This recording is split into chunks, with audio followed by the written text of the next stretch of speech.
Dakpan na sa kapulisan ang duha ka prime suspect sa pagpatay sa usa ka cowboy nga giilang si Justin Fernandez Hasinal, 26 anyos nga napalgan sa kasagbutan nga daghan matud pa og dinunggaban sa managlaing parte sa iyang lawas sa Kabuay, Barangay Sinawal, Jensan gahapon Agosto 27. Human gikumpirma sa ginganglang Jonard nga usa sa nakauban niini sa inom ayha nahitabo ang insidente. Matud ni Police Major Robert Forres, Station Commander sa Macar Police Station, aton sa hot pursuit operation, isa si Jonard sa nahimong person of interest sa pagpatay sa biktima. We identified another person of interest na nagngangalang si Jonard Laranio.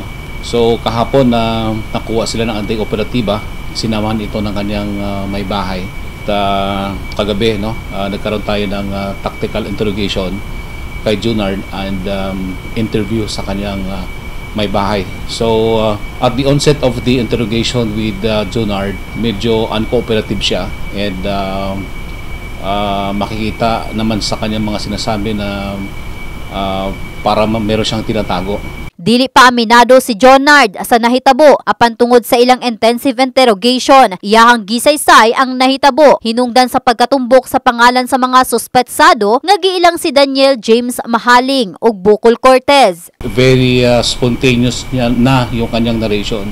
Then doon sa may portion gilid ng CR may daanan doon na maputik and maaring hinila nila si Justin at dinala doon sa secondary crime scene malapit sa kalsada. Kung napansin mo sa secondary crime scene sa bangkay ni Justin, merong maraming putik dito sa part na ito and yung kanyang short puno ng putik. Kung titingnan natin yung mga circumstances, ito was planned, Personal namo nga nakahinabi si Jonard ug andam matud siya nga motistigo sa panghitabo base ra usab sa iyang mga nasayran. Una pa man nahitabo ang insidente nakaisgot matud pa ang duha sa ilang kalagot sa biktima. Si Justin usa gayod sa gisaligan sa iyang amo. Ang duha ka mga suspetsado mao ang iyang kaabag sa trabaho. Matinabangon og buutan matud pa ang biktima. Tungod sa konsensya niini, lauman na lang ni Jonard na mahatagan og gustisya ang kamatayon ni Justin aron masiguro usab ang seguridad sa iyang pamilya human sa insidente. Magkuha daw sila gamit. So naglisod man pagkat-kat kaya nakainom. Ako pang gitulak ang lubot. Hapit siguro duha ka oras pud ang nilabay. Nanawag na pud, nanampit. Ako na pong giadtuan. Kay mintras wala pa nagmatang asawa ba kay masuko diyan na. Kung sa man giitsahan kog bag tapos dawata maybe. Akong gidawat. Pero singot na kay sila kanang murag hadlok na ba dili na hubog unsa ba kanang na ilan na gyud ba nga naa sila gihimo. Sabi man akong sumbag-sumbagon lang nila. Pero ang una gyud ako nadungog nila kana laging bahin-bahin nila sa ilang sideline. Mamaligya sila kanang patay na baka or gitiwasan makana nila nana ba.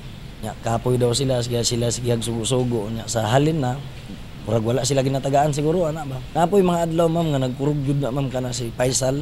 Mao nang nay mga balangoy sa balay. Di po na ako ang tanom, ako lang puan jud sila ba. Kung ano di ay gutom na jud kayo may ba mura na mig mamatay. Sa karon nga natumbok na sa kapulisan ang mga prime suspect, makonsiderang case closed na ang maong pagpatay kang Justin. Possibly si Jonard gawin nating eyewitness or star witness. The PNP will do its best. The police station too will do our best to secure him, prime suspects, and we having obtained our eyewitness which could give us support in the filing of murder charges.